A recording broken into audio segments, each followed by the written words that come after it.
গত কিছুদিন ধরেই তুরস্কের ভিতরে দ্রব্যমূল্য প্রচন্ড পরিমাণে বৃদ্ধি পাচ্ছে এবং এর পিছনে প্রেসিডেন্ট এরদোয়ানের কিছু ভুল অর্থনৈতিক সিদ্ধান্তকে দায়ী করা হচ্ছে। এবছরই তুরস্কে মুদ্রাস্ফীতি প্রায় 21% যেয়ে দাঁড়ায়, যা তাদের সেন্ট্রাল ব্যাংকের বেঁধে দেওয়া টার্গেটের থেকে প্রায় 4 গুণ বেশি, যেটা অবশ্যই খারাপ। মুদ্রাস্ফীতি বেশি হওয়া তো ভালো কিছু না, তাই না? এর মধ্যে তুরস্কের মুদ্রা লিরা ডলারের বিপরীতে যে ব্রেক ড্যান্সটা দিতেছে সেটা বেশ মুশকিলের। 20 তারিখ বিকাল 5টায় $1 সমান ছিল 18.17 লিরা। 21 তারিখ ভোর 6:30 সেটা হয়ে যায় $1 সমান 11.23 লিরা। এইটা বেশ চিন্তার একটা কারণ সুলতান সুলাইমানের মতন কিছু টার্কিশ সিরিয়াল বাংলাদেশে যেভাবে জনপ্রিয় হয়েছে, তুরস্ক বাংলাদেশে নিঃসন্দেহে খুবই জনপ্রিয় একটা দেশ। আরেকটা জনপ্রিয় দেশ আছে যার নাম দক্ষিণ কোরিয়া। সব মিলিয়ে কেন তুরস্কের অর্থনীতির এত বাজে অবস্থা হয়েছে, এতে প্রেসিডেন্ট এরদোয়ানের সিদ্ধান্ত নেওয়ায় কোনো ভুল ছিল কিনা এবং এটি মোকাবেলায় তাদের নতুন পরিকল্পনা বা নিউ ডিলের মধ্যে আসলে কি বলা হচ্ছে, এই পুরো ব্যাপারটি নিয়ে আমি আজকের ভিডিওতে আলোচনা করব। তো চলুন শুরু করা যাক। প্রথমে চলেন আপনাদেরকে একটা গল্প বলি। মনে করেন আপনার বাজারে একটা টমেটো আছে, টমেটোটার দাম 5 টাকা। এখন ধরেন আপনার ব্যাংক অনেক পরিমাণে মুদ্রা ছাপাইছে, আপনাদের বেতন বাড়ায় দেওয়া হয়েছে, তো ওই একটা টমেটো কেনার জন্য এখন কিন্তু আপনার কাছে 5 টাকার থেকেও বেশি টাকা আছে। টমেটো কিন্তু ওই একটাই। কেসটা কি হইল? জিনিস কম, টাকা বেশি। তাহলে অবভিয়াসলি আপনার এই টমেটোটার দাম এখন আর 5 টাকা থাকবে না, এটা থেকে বাড়বে, ধরেন 10 টাকা হইল। এই যে আপনার হাতে বেশি মুদ্রা আইসা পড়ছে কিন্তু টমেটো একটাই আছে আগের মতন, এই জিনিসটাকেই বলা হয় মুদ্রাস্ফীতি। আর টমেটোর দাম যে এর কারণে বাইরে গেছে, এইটাকে আমরা বলতেছি ধরেন মূল্যস্ফীতি বা প্রাইস ইনফ্লেশন। এই পর্যন্ত এমনি এমনি বলি নিয়ে কারণ আছে। তুরস্কে অনেকটা এইরকমই কেস ঘটছে, শুধু প্রসিডিওরটা আলাদা ছিল। তুরস্কে জিনিসপত্রের দাম প্রচন্ড বাইরে গেছে এবং এইটা ঠেকানোর জন্য এরদোয়ান যে পদ্ধতিটা নিয়েছে, এইটার নাম হচ্ছে লোয়ারিং ইন্টারেস্ট রেট বা লোনের উপরে মুনাফার হার কমায় দেওয়া। এখন অনেক অর্থনীতিবিদ এই জিনিসটার অনেক ধরনের সমালোচনা করছেন। দেখেন এইটাতে আসলে অসুবিধা কি কি হয়। 1 নম্বর অসুবিধা, মানুষজন আর সেভিং করতে চাবে না, ব্যাংকের মধ্যে টাকা জমা রাখতে চাবে না। তার কারণ কি? মনে করেন 1 লাখ টাকা আমি যদি এখন ব্যাংকে রাখি আর আমার ইন্টারেস্ট রেট যদি কম হয়, মনে করেন আগে 10% ইন্টারেস্ট রেট দিত, এখন 5% দিতেছে, তাইলে আমার ব্যাংকের মধ্যে টাকা রাখা লাভ কি? উল্টা টাকা যদি ব্যাংকে ফেলাই রাখি, এই মুদ্রাস্ফীতির কারণে কিন্তু আমার টাকার ভ্যালু আস্তে আস্তে কমতেছে। 1 বছর আগের 1 লাখ টাকা আর 1 বছর পরের 1 লাখ টাকার মধ্যে কিন্তু বিশাল তফাৎ থাকবে। সো ইন্টারেস্ট রেট কমাইলে মানুষজন এই সেভিং করাটা কমায় দেয়। এইটা করলে আরো অসুবিধা, ব্যাংকের কাছে কোনো টাকা থাকে না, ব্যাংক তখন আর লোন দিতে পারে না, পুরো ইকোনমির অবস্থা যা তা হয়। 2 নম্বর অসুবিধা, এতে করে মানুষের কাছে বেশি টাকা চলে আসে, যেহেতু মানুষ কম ইন্টারেস্ট রেটে বেশি বেশি লোন নিতে পারতেছে এবং যেহেতু মানুষের কাছে এখন বেশি টাকা আছে, মানুষ তখন বেশি খরচ করাও শুরু করে। এইটাকে বলা হয় ওয়েলথ ইফেক্ট। যে কোনো সময় আপনার হাতে যদি বেশি টাকা থাকে, আপনি আগের তুলনায় অলওয়েজ বেশি খরচ করবেন। এর কারণে বিভিন্ন অ্যাসেট বা সম্পদের দাম বাইরে যায়। সাপোজ রিয়েল এস্টেট, আপনি ফ্ল্যাটের দাম, প্লটের দাম সবকিছু আকাশচুম্বী হবে এবং এর সাথে সাথে দ্রব্য মূল্যেরও একটা ঊর্ধ্বগতি দেখা দিবে। 3 নম্বর অসুবিধা, যেটা তুরস্কের মধ্যে হয়েছে, আপনার দেশের মুদ্রায় আমি যদি জমা করি তাইলে আমার লাভ কিন্তু আস্তে আস্তে কমতেছে। সেই কারণে মানুষ আর লিরাতে টাকা জমা করতে চাইতেছে না এবং এরই ফলে লিরার কিন্তু প্রচন্ড দরপতন হয়। $1 সমান একটা সময় 18 লিরা পর্যন্ত গেছে। সো বুঝে গেলেন ইন্টারেস্ট রেট কমানোর মাধ্যমে এরদোয়ান যে প্ল্যানটা করতেছিল, এইটার কারণে খুব বড় ধরনের কিছু অসুবিধা দেখা গেছে। সবাই ওনাকে না করছিল এরকম কইরেন না। ইভেন ইকোনমিক্সও বলে আপনার দেশে যখন এরকম মুদ্রাস্ফীতি দেখা দিবে, আপনার ইন্টারেস্ট রেট বাড়ায় দেওয়া উচিত। এখন এরদোয়ান তো খুবই সেন্সিবল একজন মানুষ, অ্যাট লিস্ট আমি কিন্তু ওনাকে নিয়ে খারাপ কিছু বলি নাই। ইভেন আমি ওনার জন্য ভোটও দিছি অনলাইনে, জুমে, বাট উনি তো অ্যাটলিস্ট জানেন উনার দেশের জন্য কোনটা ভালো হবে কোনটা খারাপ হবে। তাইলে চলেন দেখে উনার পার্সপেক্টিভ থেকে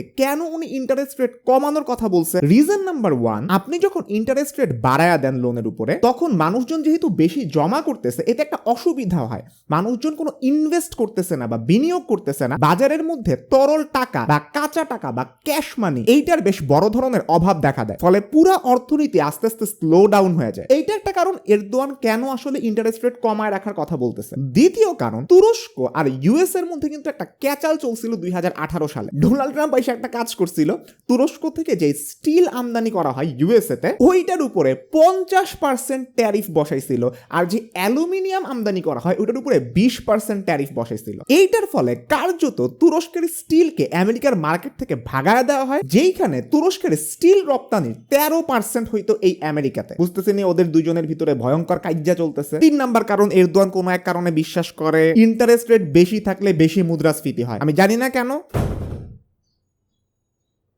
আমি জানি না কেন, এটা আমি কোনোদিন কোনো অর্থনীতিবিদকে সাপোর্ট করতে শুনি নাই। 2019-এ ওদের সেন্ট্রাল ব্যাংকের গভর্নর ছিল, ওরে এরদোয়ান বলছে যে ভাই ইন্টারেস্ট রেট কমায় দে তুই। ও বলছে না কমাবো না, আমার 24% ইন্টারেস্ট রেট আছে, এটার থেকে কমাইলে ভয়ঙ্কর অবস্থা হবে। এরদোয়ান ওরে ফায়ার করে দিল। এন্ড এরকম শুধু একজন না, ও আরো কয়েকজনের ফায়ার করছে, কারণ ওই গভর্নররা ওর কথা মতন ইন্টারেস্ট রেট কমাইতে চায় না। এখন যে গভর্নর আছে খুব ভালো ভালোই বলে দিয়েছে ভাই আপনি যা বলেন ওইটাই করবো, ইন্টারেস্ট রেট কমায় রাখবো। দ্বিতীয় আর একটা খুবই ইম্পর্টেন্ট ব্যাপার যেটা বলা উচিত, যেহেতু লিরার দাম আস্তে আস্তে পড়তে শুরু করছিল, তুরস্ক কিন্তু ওদের ফরেন রিজার্ভ যে ডলারটা আছে ওইটা আস্তে আস্তে বিক্রি করা শুরু করে, ওদের ইউএস বন্ডগুলা বিক্রি করা শুরু করে। এই গত নভেম্বরে ওদের নেট ফরেন রিজার্ভ যা নামছে 24 বিলিয়ন ডলারে। বাংলাদেশের কত ফরেন রিজার্ভ জানেন এই নভেম্বরে? প্রায় 44 বিলিয়ন ডলার। ওদের অবস্থাটা কি আশা করি সবাই বুঝতেছে। 3 নাম্বার আরেকটা অ্যাসপেক্ট, ওদের ট্যুরিজম বা পর্যটন খাত কিন্তু অনেক ইম্পর্টেন্ট একটা জিনিস। 2019 সালে তুরস্কের পর্যটন খাত থেকে জিডিপি প্রায় 12.7% আসছে। তুরস্কের মতনই আরেকটা দেশ হইতেছে শ্রীলঙ্কা, যার পর্যটন খাত 12.6% জিডিপি। তুলনার জন্য বলি, বাংলাদেশের অর্থনীতি পর্যটন খাতের উপর একেবারেই নির্ভরশীল না বলা যায়। বাংলাদেশের মাত্র 4.4% জিডিপি আসে ট্যুরিজম সেক্টর থেকে। এখন এইটার কারণে কি হয়েছে, যেটা শ্রীলঙ্কার কেসেও হয়েছিল, এই কদম ফুল রোগ শুরু হওয়ার পরের থেকে মানুষজন তো আর ঘোরাঘুরি বন্ধ করে দিচ্ছে, আর ট্রাভেল করতেছে না। এই জন্য যেসব দেশের ট্যুরিজম সেক্টর থেকে তাদের অর্থনীতির অনেক বড় একটা পোর্শন আসে, ওরা ধুমায় মায়ের খাইছে। শ্রীলঙ্কারে যেরকম বাংলাদেশের কাছ থেকেও ঋণ নিয়ে চলতে হয়েছে, তুরস্কের ইকোনমিও সেম ভাবেই মায়ের খাইছে তাদের ট্যুরিজম সেক্টরে ধস নামার কারণে। এত কিছুর পরে আপনার কাছে এখন কোশ্চেন হইতে পারে যে তুরস্ক এখন কি করতেছে। রিসেন্টলি আপনি দেখবেন তুরস্কের লিরা কিন্তু একটা জাম্প দিয়ে $1 সমান 12 লিরা পর্যন্ত পৌঁছাইছে, যেটা অনেক হিউজ একটা জাম্প। এইটা হইছে এরদোয়ানের একটা নতুন পলিসি ঘোষণা করার কারণে, যেটার নাম হচ্ছে নিউ ডিল। এখন এই নিউ ডিলে খুব মজার একটা ক্যালকুলেশন আছে। মনে করেন আপনি তুরস্কের একজন নাগরিক, আপনি তুরস্কের ব্যাংকের মধ্যে 10 লিরা রাখছেন, এবং এখন মনে করেন 10 লিরা সমান $1, এবং ব্যাংক আপনাকে 10% ইন্টারেস্ট রেট দিবে। তাইলে 1 বছর পরে কি হবে, আপনি ব্যাংক থেকে 11 লিরা পাবেন। কিন্তু সমস্যা হইতেছে এর মধ্যে লিরার দরপতন হয়ে গেল। এখন আর $1 সমান 10 লিরা না,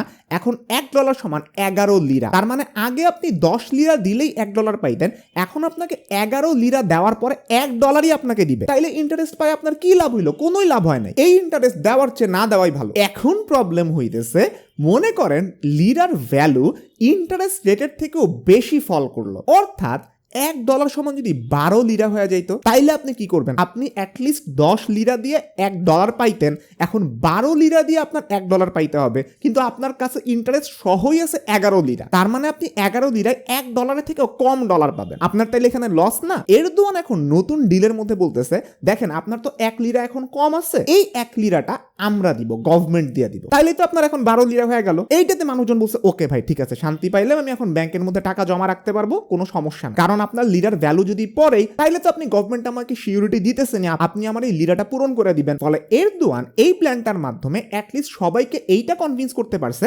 আপনার আমাদের ব্যাংকে চাইলে টাকা রাখতে পারেন, আপনার টাকার ভ্যালুটা অ্যাটলিস্ট কমবে না, এবং এর মাধ্যমে ওর দেশের ব্যাংকগুলারে বাঁচাইলো। মনে করতেছেন এটাই একটা খুব ভালো সলিউশন?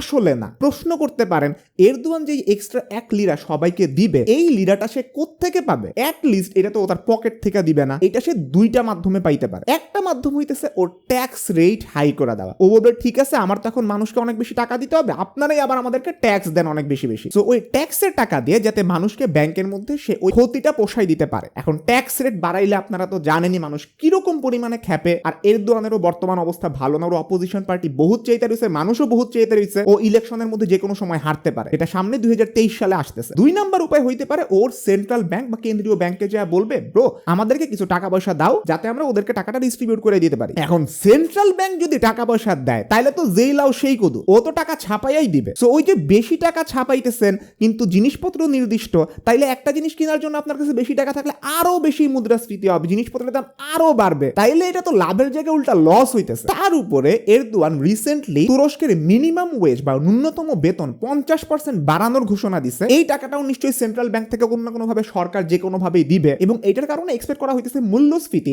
3.5% থেকে 10% পর্যন্ত যে দাঁড়াবে। সো ওভারঅল চিন্তা করলে এখন কিন্তু এরদোয়ানের হাতে ইন্টারেস্ট রেট বাড়ানো ছাড়া আর কোনো গতি নাই। ও যে ইকোনমিক্সের থিওরিরে বেন্ড করা ট্রাই করছিল, ওইটা কার্যত তার লাভে আসে নাই। সো ওভারঅল যদি সামারি করি, এই ভিডিওতে আমি প্রথমত ব্যাখ্যা করছি মুদ্রাস্ফীতি জিনিসটা কি, মূল্যস্ফীতি জিনিসটা কি। দ্বিতীয়ত ব্যাখ্যা করা হয়েছে এরদোয়ান যে যে রিসেন্টলি এত কম ইন্টারেস্ট রেটে মানুষকে লোন দিতেছে, এইটার খারাপ প্রভাবগুলো আসলে কি কি। তৃতীয়ত, এরদোয়ানের সাথে ইউএস এর ক্যাচালের কারণে ওরা 2018 থেকে কি বড় ধরনের প্রবলেমে পড়ছে। চতুর্থত, ওদের অর্থনীতি ট্যুরিজম সেক্টরের উপরে অনেক বেশি ডিপেন্ডেন্ট হওয়ার কারণে কদম ফুলের সময় ওরা কিরকম মাইর খাইছে। পঞ্চমত, এরদোয়ানের নিউ ডিলের মধ্যে অ্যাকচুয়ালি কি আছে এবং এইটা কেন আলটিমেটলি কাজ করবে না, এই সবগুলো জিনিসে এই ভিডিওতে বোঝানোর চেষ্টা করা হয়েছে। মূল ভিডিও শেষ, মিম রিভিউ। নাজমুল ইসলাম সানিম, আফসোস পরে আর পাইলাম না, catches brick, how did you do that, এটা তুমি পরবর্তী শ্রেণীতে জানতে পারবে। ভাই, না জানায় কিন্তু আপনারা অনেক ভালো একটা কাজ করছে, সিলেবাসে বহুত প্রেশার কমছে, যেটা পাইছেন ওটা নিয়ে ঠান্ডা থাকেন। বসতে দিলে শুইতে চায় খালি। শ্রাবণ 75, sad man, the expression king, iron man, Batman, Spiderman, sad man. Sadman এতটাও স্যাড না, এটা আমরা মাঝে মাঝেই দেখি। পরাগ ভাই 1996, reflection of me in viva board, reference water show fit trinomial podcast, sulphuric acid equals to zinc sulphate plus hydrogen. আমি শুরুতে জিঙ্ক বলছি, ওরা এটা কোনো কারণে এডিটের মধ্যে বাদ দিয়া দিছে, বাট জিঙ্ক ছিল সামনে। তবে এখন যেটা দেখতেছেন এই বিক্রিয়া কিন্তু ভুল। অ্যাকচুয়ালি জিজ্ঞেস করছিল আপনার সবচেয়ে প্রিয় বিক্রিয়া কি, আমার মাথার মধ্যে যেটা আসছে আমি প্রতিস্থাপন বিক্রিয়া বইলা দিছি, এন্ড তারপরে এটার একটা এক্সাম্পল দেওয়া লাগছে। আমি জানি না ওখানে আমার ভাইভা নিতেছিল, আসলেই ভাইভা নিতেছিল মনে হয়েছে আমার কাছে। ওকে, এই গাছটা মনে হইতেছে একটু বড় হয়েছে, আমি নিচের একটা স্ট্যান্ড ছিল, স্ট্যান্ডটা সরায় রাখছি, এখন মনে হইতেছে একটু বড় হয়েছে। আমি জানি না, আপনারা আরো ভালো বুঝতে পারবেন। আজকের ভিডিও এই পর্যন্তই। তুরস্কের ইকোনমিক কলাপসটা একটু টাফ আসলে বোঝানোটা। আপনারা এর জন্য আমার আরো দুইটা ভিডিও আছে, একটা মুদ্রাস্ফীতি নিয়ে আর একটা শ্রীলঙ্কাকে যখন বাংলাদেশ বাঁচাইছিল ঋণ নিয়ে, এই দুইটা ভিডিও দেখতে পারেন। আমি সাধারণত প্রতি বুধবার বিকেল 5টায় ভিডিও আপলোড করে থাকি। আমি চেষ্টা করতেছি সপ্তাহে এখন দুইটা ভিডিও দেওয়ার, দেখা যাক কতটুকু সফল হই। আপনার যদি চ্যানেলের কন্টেন্টগুলো ভালো লাগে, আপনি সাবস্ক্রাইব করে রাখতে পারেন এবং পাশে থাকা বেল আইকনটা প্রেস করতে কখনোই ভুলবেন না। সবাই ভালো থাকবেন, সুস্থ থাকবেন। দেখা হবে ইনশাআল্লাহ পরবর্তী বুধবার বিকেল 5টায়। আল্লাহ হাফেজ।